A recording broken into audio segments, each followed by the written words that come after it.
evangelica dicta deleantur nostra delicta.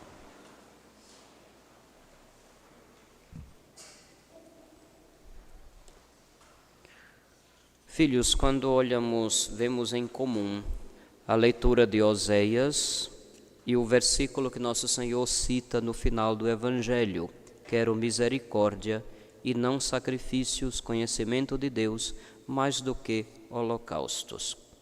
Esta, digamos assim, é a palavra central do núcleo da liturgia da palavra desse 10º domingo do tempo comum. Não significa necessariamente que o culto que se presta a Deus é de todo excluído. O que nosso Senhor deseja é que todo culto externo seja uma manifestação pública real, verdadeira, de pessoas que realmente o amam e realmente aprendem dele como se ama, tal como ele ama. Esse tema não é muito distinto daqueles que vimos nos domingos anteriores. Deus nos dá o seu Espírito para que sejamos capazes de agir como Deus. Ainda no domingo da Santíssima Trindade, faz uma semana, nós recordamos isso. Quem não é capaz de abrir-se àquele amor como Deus ama, ainda não entendeu quem é Deus, porque o amor a gente só entende à medida que ama, não adianta decorar os conceitos. Também aqui, quero misericórdia e não sacrifícios. Este dito de nosso Senhor, repetindo a profecia de Oséias, nossa primeira leitura, é uma espécie de provocação, não apenas para o povo do seu tempo, mas também para nós. Mas vamos entender inicialmente, naquele contexto, o que é que isso significou. O Evangelho começa dizendo, partindo dali. Quem já abriu o Evangelho de São Mateus? Partindo dali de onde? Então, quem vê a primeira parte do capítulo 9 de São Mateus, vê a cura daquele paralítico, que tinha uma multidão, abriram o teto, eles descem. Lembram dessa passagem? E Jesus vai dizer, os teus pecados estão perdoados, antes de dizer, levanta-te e anda. O povo só via um deficiente físico que precisava de cura. Jesus viu alguém que precisava ser liberto do pecado. O olhar de Deus é sempre distinto do nosso. Nós vemos a aparência, nós vemos apenas, talvez, a imagem que o fulano cultivou publicamente, e hoje em era de rede social, mais ainda, não? Algumas pessoas investem pesado na sua figura pública, como é que todo mundo me enxerga. Às vezes até tem gente que é uma maravilha na rede social, mas quando você vai tentar conviver, pelo amor de Deus, sai de perto.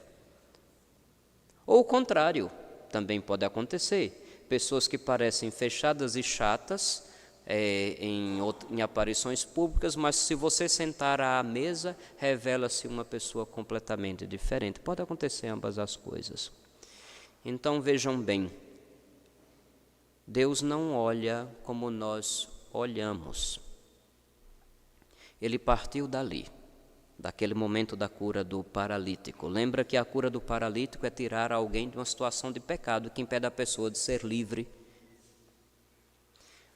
Daquele contexto, ele viu um homem chamado Mateus. É engraçado, os outros evangelhos de Marcos e de Lucas chamam de Levi na coletoria de impostos. Mateus não tem vergonha de dizer, era eu. Era eu. Quem de nós teria coragem de dizer, era eu, o desgraçado, a quem nosso Senhor deu a graça? Era eu, o pecador, a quem nosso Senhor converteu. Era eu, aquele imprestável que agora está servindo a comunidade. Era eu, aquele jogado pelo canto e que agora se empenha e junta todo mundo e estimula todo mundo a buscar a Deus e a fazer o bem. Era eu, que antes não valia nada. Mateus dá nome a si próprio, era eu. Jesus viu o homem chamado Mateus. sentado na coletoria de impostos. É bom lembrar que no grego em que foi escrito o Evangelho, os termos têm significados mais profundos. Não estava simplesmente com a bunda em cima de um banco ou de uma cadeira. Me desculpe falar nesses termos, porque tem gente, quando eu falo no popular, que fica rasgando as vestes. Ai, o padre falou B-U-N-D-A. Não é? Oh, que coisa. Então, quando diz ali que ele estava sentado, significa que ele estava instalado, parado, estagnado, acostumado, acomodado, enraizado naquela situação. E ser cobrador de imposto no tempo de Jesus não era ser simplesmente um publicano, como diria, não era simplesmente alguém que tinha um cargo público de recolher dinheiro para o governo. Era visto pelo povo como um pecador, um traidor de Deus e do povo de Israel. As pessoas nem sequer cumprimentavam o cobrador de impostos. Eu me lembro daquele ditado, que eu não sei se em Frei Paulo é conhecido, mas lá no Caribe o povo sabe na ponta da língua. Como é que diz? Deixa eu ver se eu lembro. Dize-me com quem andas. Ah, vocês conhecem, completaram direitinho. Geralmente as pessoas usam esse ditado para dizer, olha, não anda com fulano, fulano é mal visto. Não anda com fulano. Aí vai dizer sempre alguma coisa, algum motivo para dizer que fulano não presta, não é sério, é sem vergonha, vive uma vida profana, só Deus sabe como. Vocês já imaginaram se Jesus levasse isso a sério? Coitado do Mateus. Coitado do Mateus, se Jesus tivesse se preocupado com o dize-me com quem andas e te direi quem és. Mais ainda, quando a gente acha que só quem é ruim é que tem o poder de influenciar os outros. Vocês já perceberam? Vocês já perceberam que só é usado para a gente evitar a má companhia? E você não é uma boa companhia capaz de influenciar o outro para melhorar, não? Me digam. Quem é mais forte aqui, o bem ou o mal? Não respondam. Quem é mais forte aqui, o bem ou o mal? Sempre temos receios de que o mau exemplo do outro vá nos estragar ou estragar aqueles de quem queremos bem. Agora eu pergunto, o bom exemplo não tem poder de estimular o outro a ser bom? Não respondam, porque se vocês sabem o provérbio na ponta da língua, eu tenho certeza que interpretam sempre como não se junte com fulano que não presta. Tenho certeza. E não vem olhar para mim com cara de inocente, que eu não vou acreditar na sua inocência, não. Se Jesus levasse a sério, ou conhecesse o provérbio como nós conhecemos e interpretasse o provérbio como a maioria de nós interpreta, coitado do Mateus. Jesus o viu, sabia a fama. Todo mundo evitava dirigir a palavra, mas nosso Senhor não evitou. Mateus estava parado, enraizado, estagnado naquela situação, que aparentemente ele já estava tão acostumado que dizia, eu não servo mais para nada mesmo, todo mundo me vê como uma coisa ruim, então deixa eu ser ruim mesmo. Todo mundo me vê como safado, deixa eu ser um safado mesmo. Todo mundo me vê como adúltero, então deixa eu procurar amantes. Todo mundo me vê como ladrão, vou aproveitar e vou roubar também. Já ouviram alguma situação semelhante em algum lugar? Não, aqui não tem isso não, né? Ah, tá. Já que está todo mundo dizendo que eu sou isso, então deixa eu aproveitar a má fama. Eu fazendo ou não fazendo, o povo vai falar mal de mim mesmo, então deixa eu aproveitar e vou lá e faço. Geralmente essa é uma brecha que o demônio gosta muito de aproveitar. Tomem cuidado. Mateus estava nessa situação, mas nosso Senhor o viu. Todo mundo via ali um pecador. Nosso Senhor viu ali um escolhido de Deus, um chamado de Deus. Todo mundo viu ali alguém já perdido. Nosso Senhor olhou para ele e viu um santo.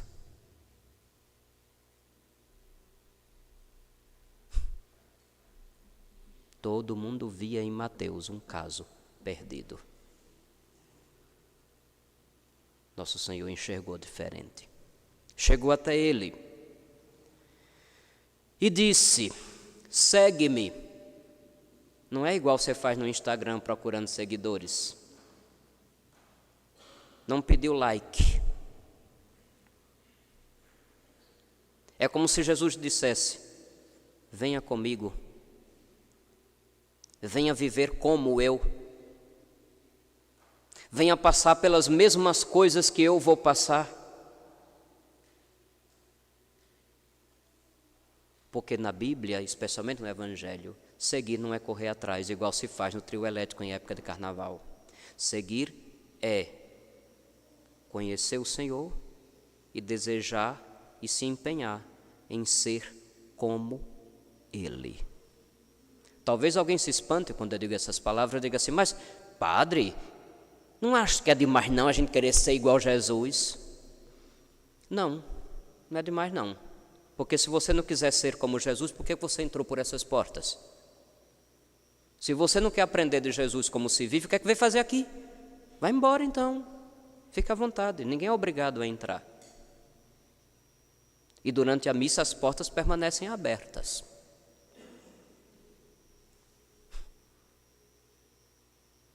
Segue-me. Ele se levantou. Ele saiu daquela situação. Porque alguém olhou para ele e enxergou algo que nenhum outro tinha visto até então. Nosso Senhor pode estar olhando para você agora. O que será que Ele está enxergando em você? Um dia Ele chegou na minha vida e Ele me viu de um jeito que nem eu conseguiria me enxergar. Um dia Ele chegou na vida de tantos.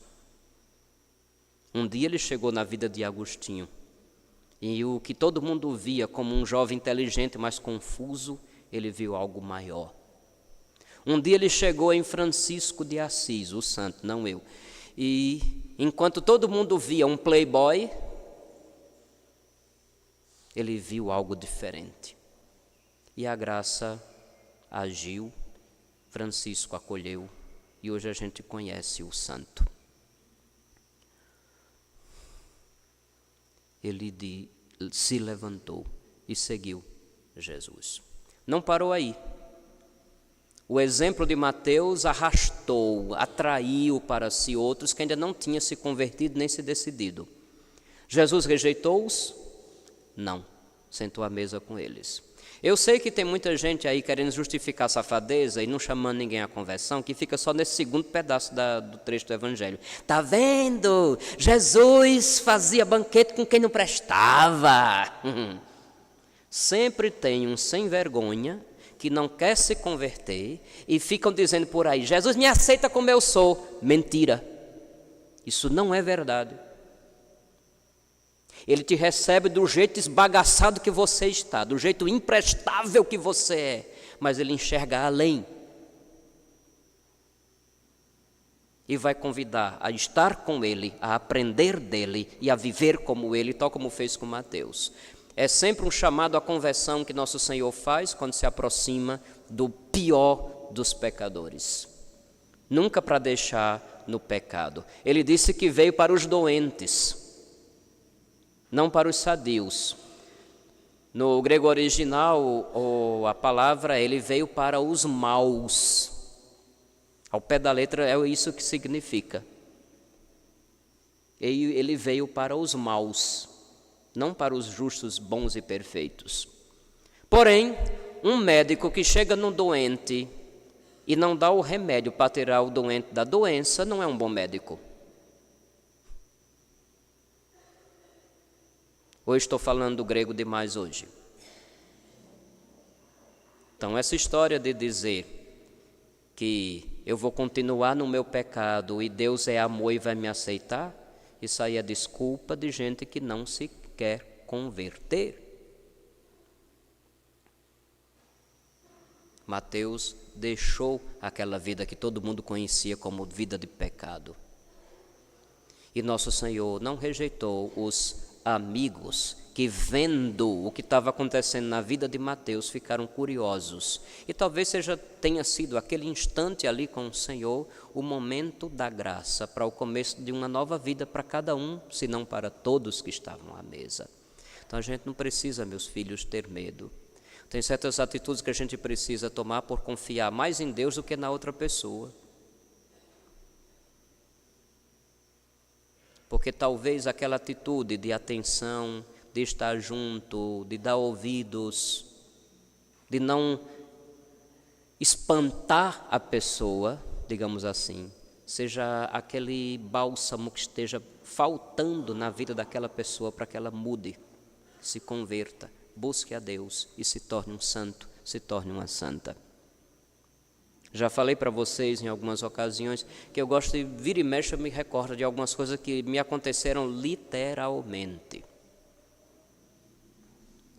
Literalmente. Porque tem horas que a providência coloca à prova isso que eu estou dizendo aqui para vocês. E me aconteceram umas coisas bem engraçadas quando eu penso do que aconteceu. O que mais me impressionou foi no dia que eu fui chamado para dar uma unção, num dia de sexta-feira pela manhã.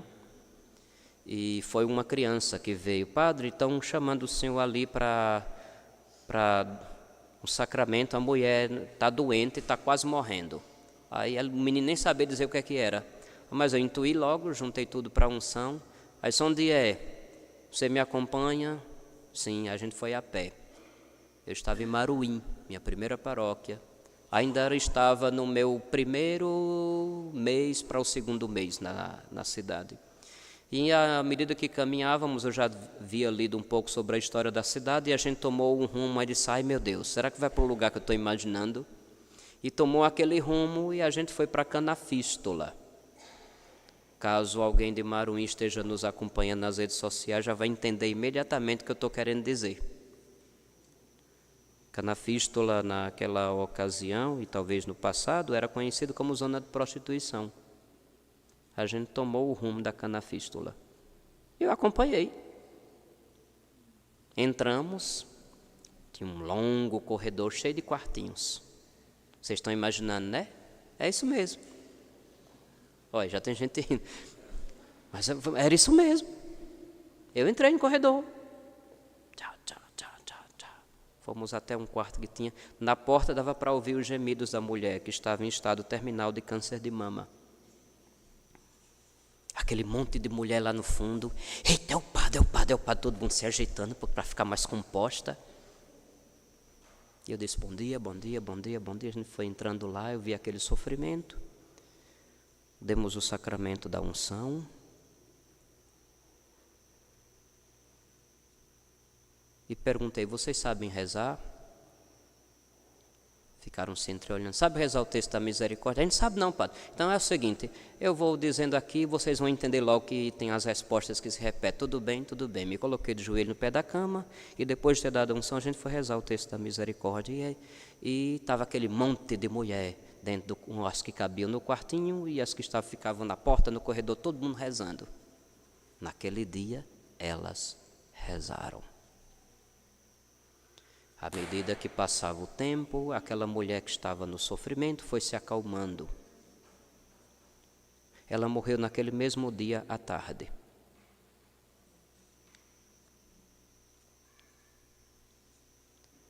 E naquela semana o que se comentava na cidade era, o padre foi no puteiro. Desculpe, mas foi isso que foi dito mesmo, com esta palavra. Ninguém viu o que eu vi. Ninguém enxergou a graça que salvou alguém que implorou a misericórdia de Deus naquele momento extremo.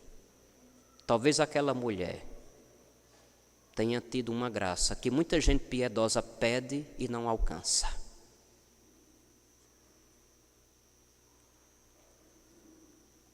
É nessas horas, meus filhos, que isso aqui Nosso Senhor nos põe à prova. Você está mesmo disposto a colocar em risco sua fama? Porque precisa levar Deus para alguém ou precisa levar alguém para Deus? Você estaria disposto a olhar o outro do jeito que Deus olha e não com os olhos cheios de preconceito? Ou fazendo cara de nojo? Ou simplesmente arrumar uma desculpa para não ir? Ou ficar dizendo ou repetindo para os outros: dize-me com quem andas e te direi quem és, é por isso que eu não vou naquele lugar, não quero ser visto ao lado de tal tipo de pessoa? Meus filhos, pensemos e tomemos atitude com a ajuda da graça de Deus. Rezem se não se sentem capazes. Eu tenho certeza que quando a gente percebe que algo precisa ser feito e a gente não se acha capaz, quando a gente pede a ajuda do céu, o céu nos socorre, nos torna capazes.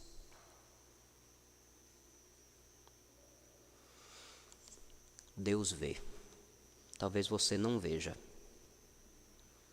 Mas uma vez que a sua inteligência foi iluminada, porque acredito que eu falei um português bem claro, até numa linguagem um pouco popular, que muita gente rasga as vestes, porque é muito piedosa, inclusive nos ouvidos. Os ouvidos imaculados, né? Os famosos. Mas peça a ajuda de Deus, e você será capaz, se não conseguir enxergar, pelo menos, e mesmo fechando os olhos, vá lá e faça a sua parte. Porque o seu ir e não rejeitar será uma resposta de Deus a uma angústia daquele coração que sofre por causa do pecado. Vai ver, só isso que está faltando. Você ser o sinal de Deus para aquela outra pessoa que precisa, mas que nunca foi alcançada por conta das besteiras que nós inventamos como desculpa para nunca nos comprometermos de fato em amar o próximo que mais precisa ser amado. E quem é o próximo que mais precisa ser amado? Uma vez eu vi uma entrevista onde perguntaram a uma mãe de muitos filhos qual era o filho que ela mais amava. E a resposta da mãe calou todo mundo. Ela disse assim: é aquele que ainda não sabe andar, até que dê os seus passos. É aquele que ainda não sabe falar, até que aprenda a se comunicar. É aquele que está doente, até que fique sadio. É aquele que ainda não sabe uma coisa, até que aprenda. É aquele que está longe, até que volte. E foi respondendo dessa forma. Quem mais precisa do seu amor? Certamente não é aquele que mais lhe beija e lhe abraça. Vocês são inteligentes, já intuíram o resto. Então é assim que a gente aprende de Deus, meus filhos, como se deve amar. Você só vê as aparências, Deus vê além. O que você vê um imprestável, Deus pode estar vendo um santo. E quem se abre à ação da graça de Deus e se dispõe a ser instrumento da graça de Deus, de repente pode ser também um instrumento de Deus na santificação do próximo. Que a graça dele nos socorra, nós primeiramente, e que sejamos também promotores dessa atenção do Senhor, que chegou primeiro a nós e que através de nós também pode chegar a muitos outros. Que a graça dele nos auxilie. Amém? Creio em Deus, Pai